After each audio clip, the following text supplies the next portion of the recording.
gardien en ligne.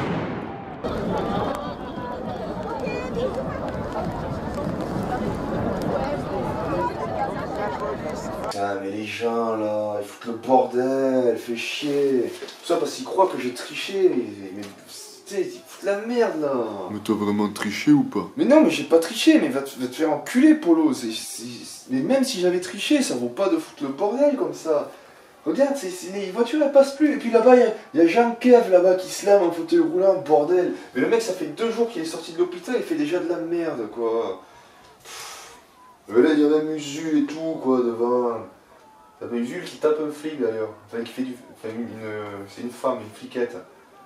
Pour une fois, il tient ses mots quoi, il tabasse des flics, mais du coup, il devrait pas, hein, parce que.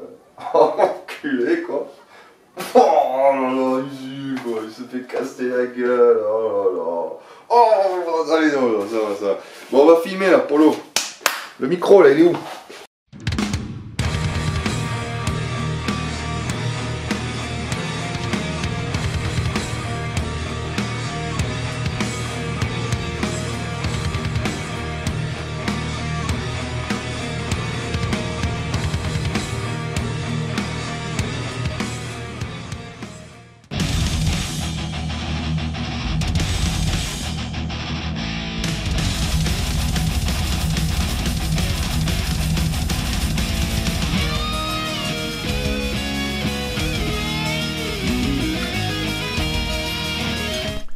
Oh mais je suis sûr t'as triché en fait. Ouais, vas-y, ferme ta gueule, Polo, là. Déjà, je suis pas d'humeur, je suis un peu énervé. Bonjour à toutes et à tous, et bienvenue à cette nouvelle émission de Metal Hunters consacrée à Somewhere Far Beyond de Blind Guardian, un choix de Jonathan qui m'a été proposé parmi tous les choix que j'ai eu sous la vidéo Je suis votre esclave, j'avais posté fin 2017. Et puis, qu'est-ce que vous voulez que je vous dise par rapport à cet album, hein, Somewhere Far Beyond, sans déconner, tout le monde le connaît. Il y a énormément de chroniques sur internet, écrites bien sûr, j'ai pas vu de vidéo encore, mais même j'ai rien à apporter de plus. Et c'est pour ça d'ailleurs, j'ai jamais eu assez d'éléments ou voire de courage pour me lancer dans un Blind Guardian ou même dans un Iron Maiden, c'est parce que j'ai rien à apporter de plus. Somewhere Far Beyond, c'est comme Alexandria, la pute de la Jonquère, tout le monde y est passé dessus, donc ça sert à rien que j'arrive et que je vous dise ouais celle-là, elle envoie du lourd, parce que tout le monde la connaît. Et oui. Je suis jamais allé dans un bordel. Somewhere Far Beyond est sorti en 1992 chez Virgin Records et fait partie pour moi des meilleurs albums de Blind Guardian, du pinacle du groupe qui rassemble Tales from the Twilight World, Somewhere Far Beyond, donc Imaginations from the Other Side et Nightfall in Middle-earth. C'est durant ces 4 albums où la popularité du groupe n'a cessé de grandir et où le style n'a cessé d'évoluer, allant vers quelque chose de toujours plus mélodique et d'orchestré. Ainsi, Somewhere Far Beyond se trouvant au début de cette série d'albums, on aura donc un Blind Guardian avec un style de heavy speed beaucoup plus brut, ressemblant aux premiers albums des Bards. Pas des premiers albums comme les 2 premiers, mais plutôt dans la continuité de Tales, avec bien sûr un résultat beaucoup plus abouti et beaucoup plus mélodique grâce à ce formidable duo, ce formidable tandem qui a composé la musique, André Olbrich et Marcus Stiepen. J'espère que je n'écorche pas trop son nom, ça m'étonnerait que ça ne soit pas le cas. Toujours accompagné avec la batterie véloce de Thomas Stotch, qui rajoute bien ce côté speed et ce côté brut, et avec ce formidable chanteur qui a encore amélioré son chant entre les 2 albums, entre Tales et donc Somewhere Far Beyond, ainsi Kush, qui n'a pas trop participé à la composition de la musique, mais qui a écrit toutes les paroles avec des sujets très très divers, donc on retrouve du Tolkien bien sûr, on retrouve du Blade Runner ou encore du Stephen King avec Roland le Pistolero sur la chanson Somewhere Far Beyond. Et apparemment, pas mal de personnages ou pas mal de références aux chansons sont retrouvées dans la magnifique pochette d'Andreas Marshall qui est très jolie. Voilà, c'est tout ce que j'ai à dire.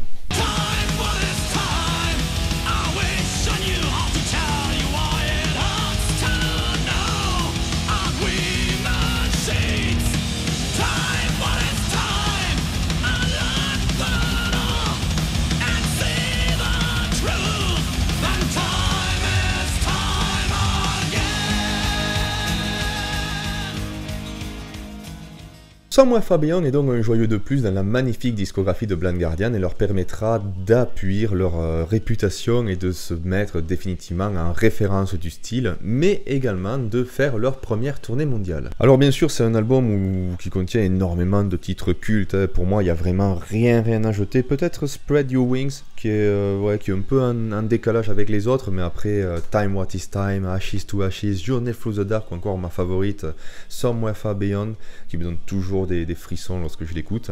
Et parlant de frissons, je ne peux pas ne pas mentionner le titre de Blind Guardian, le tube, celui que tout le monde reprend toujours en concert et qui donne lieu à des moments absolument magiques et magnifiques, l'exceptionnel, la classique, The Bard Song, In the Forest, voilà, cherchez le nom, parce qu'il y a aussi The Bard Song, The Hobbit, qui reprend la mélodie de In the Forest, mais avec un côté beaucoup plus heavy, et qui est très bien aussi. Mais voilà, The Bard Song, In the Forest, c'est vraiment le tube de Blind Guardian, le truc que tout le monde entend en concert, et je pense que ça a été créé parce que Hansi, il en avait rien à foutre, hein. Franchement, quand... Putain, mais casse les couilles les pubs. Et je pense que ce titre a été créé par Hansi Kunsch, quoi qu'on nous en dise, pour qu'il puisse ne rien faire pendant un concert, hein, pour qu'il puisse avoir une excuse pour partir avec Udo, faire la grillade, manger des saucisses allemandes, boire des bières comme un gros porc, parce que le mec il en a rien à foutre. Il arrive, il commence à chanter No you oh no, et après tout le public chante, l'autre il est là, m'en bat les couilles, je me casse, et il s'en bat les couilles. Mais franchement, regardez comme il s'en bat les couilles. Il en a rien à foutre, le mec, il pense à la choucroute, il veut aller bouffer de la choucroute, il s'en fout.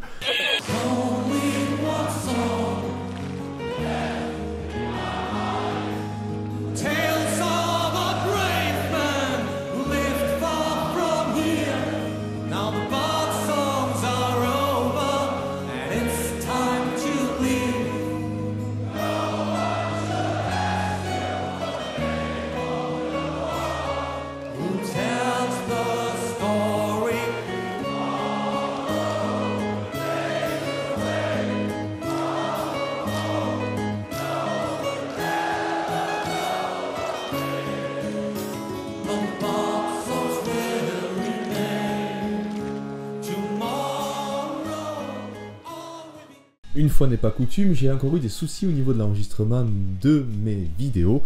Donc je suis obligé de réenregistrer un petit peu à l'arrache avant de partir en soirée.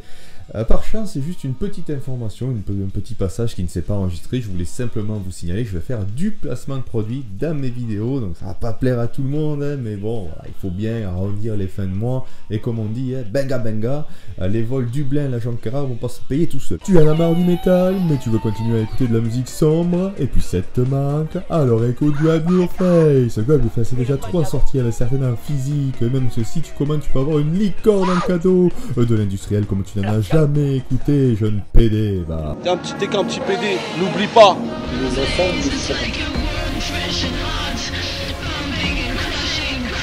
Grab Your Face ne respecte pas les conditions d'utilisation de Google. Ah mais bien évidemment qu'on va les arrêter. Cette pervertie la jeunesse enfin. Le petit EP qui s'appelle Philophobia, j'ai beaucoup aimé et je le recommande. C'est de l'Indus, un peu drone, un peu post-punk ou je sais pas trop quoi. Assez ritualiste aussi. J'avais pas mal aimé donc pourquoi aussi acheter la version cassette qui est de toute beauté, hein, faut quand même l'avouer.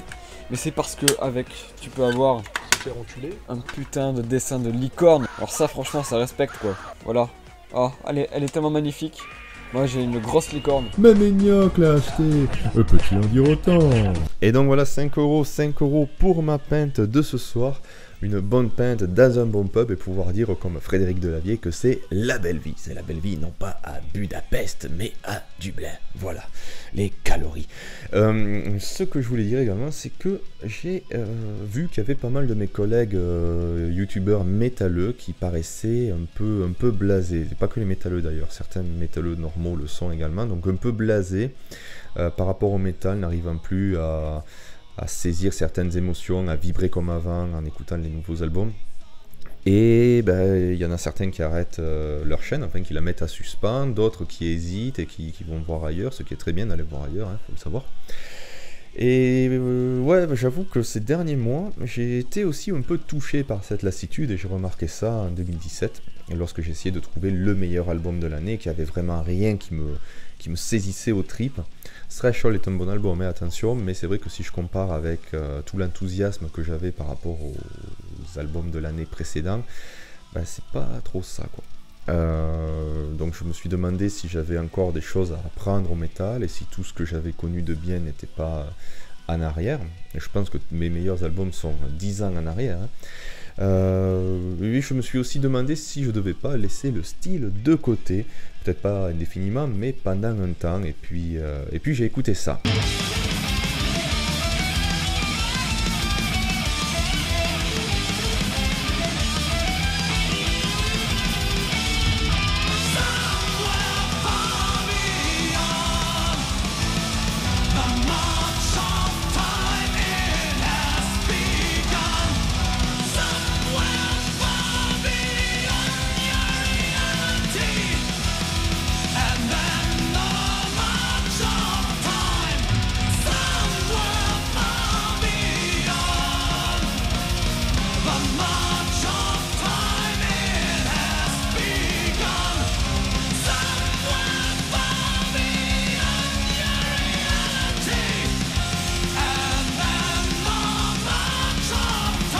Et puis j'ai également écouté ça, j'en parle parce que je les ai vus en concert récemment et ils m'ont mis une énorme claque, comme ça a toujours été le cas. C'était la 5e fois que je les voyais et ils m'ont rappelé pourquoi je les aimais autant avant. Et puis voilà, ils ont ravivé cet amour, à tel point qu'ils feront peut-être l'objet d'un prochain Metal Hunter, ça on verra, donc voilà.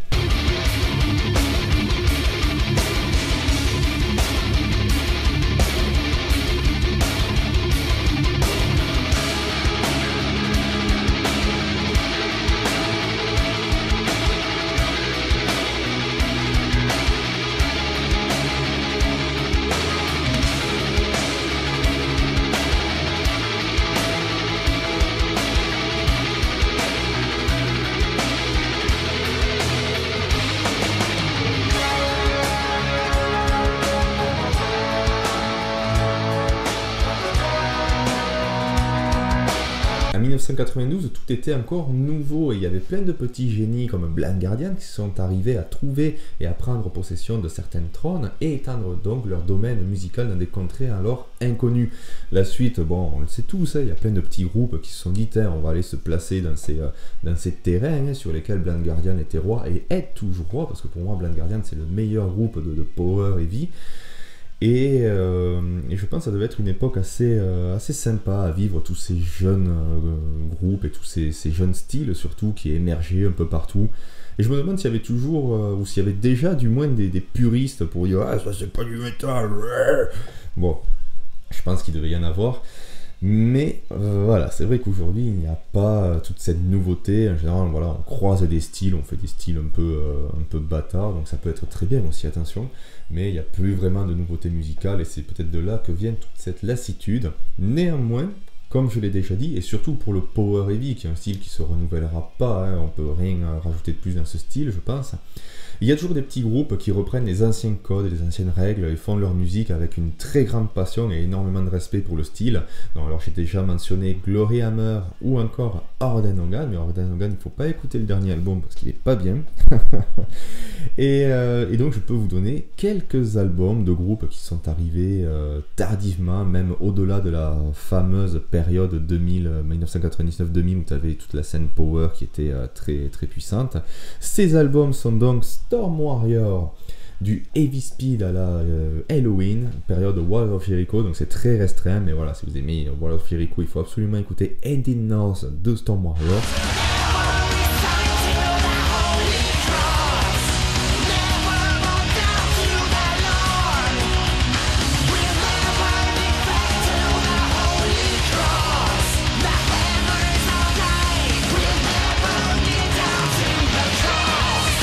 Si vous aimez le vieux Blind Guardian, de Blind Guardian qui a encore une sonorité très brute et très teutonique, Savage Circus, Dreamland Manor, qui a été créé par l'ancien batteur de Blind Guardian. Une fois qu'il a quitté le groupe, le gars il voulait juste faire du Blind Guardian, donc il a fait ça. Il a trouvé un chanteur qui ressemble un plus à Hansi Kunsch, plus ou moins le même timbre de voix. Donc c'est très bien pour ceux qui apprécient le vieux Blind Guardian.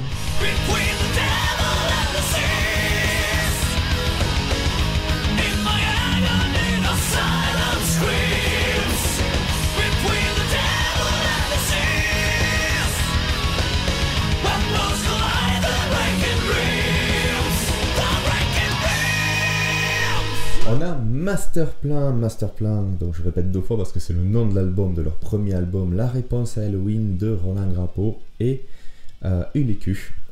Après s'être fait dégager d'Halloween par Michael Weikat, ils ont créé Masterplan, du power très classique, mais avec Orlando au chant. C'est la petite particularité, c'est un album très classieux qui avait été album du trimestre d'un Metallica quand Metallica était encore un bon magazine. Ça balance, ça balance.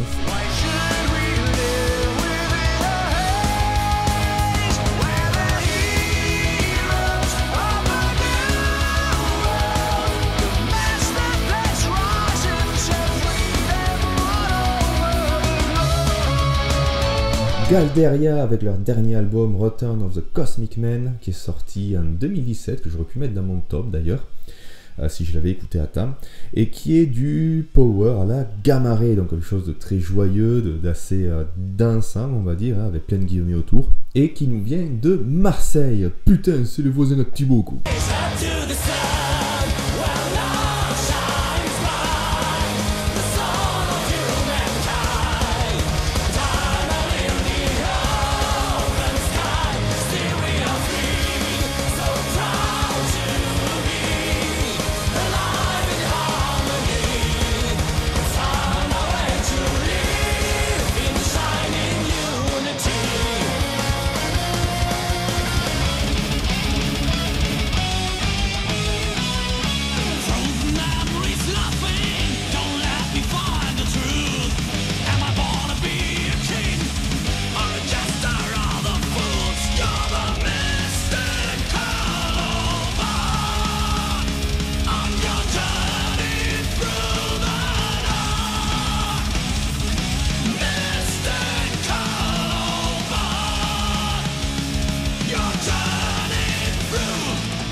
Alors là où je veux en venir, c'est que même s'il y a cette lassitude qui s'installe, je pense qu'on aura toujours un lien particulier avec la musique qu'on a aimée, que ce soit métal ou non, hein, attention.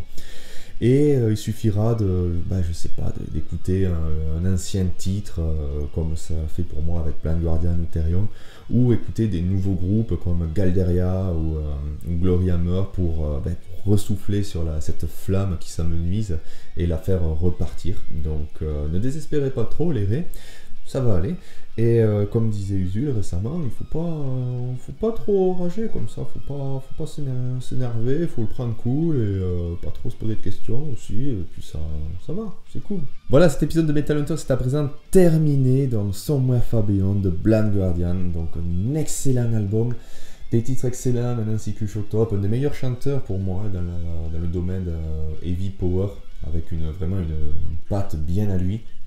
Donc un album qu'il faut découvrir ou redécouvrir, et peut-être pas le dernier album de Blind Guardian dont je parlerai dans Metal Hunter, parce qu'il faut avouer que j'avais pour idée de chroniquer un Blind Guardian, peut-être pas là tout de suite, mais plus tard, c'est sûr qu'il viendra, donc je vous parlerai de l'album. J'espère que Jonathan sera content de ma chronique, et je remercie une fois de plus les 32 autres personnes qui ont participé à ce jeu que je referai.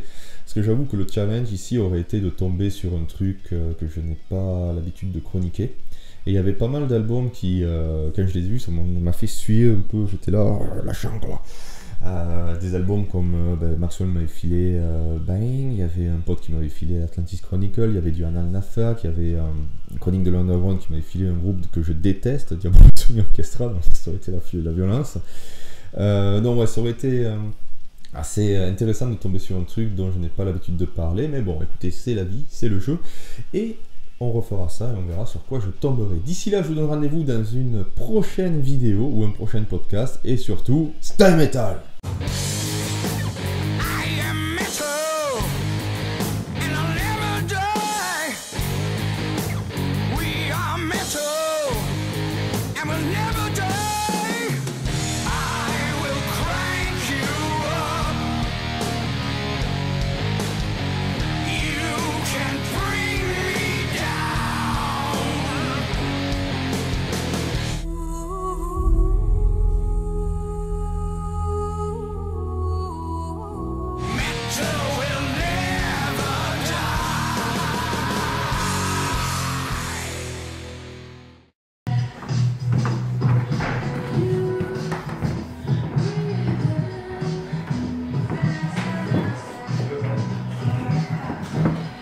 Pas de bière pour les tricheurs? Mais putain, j'ai pas triché, con.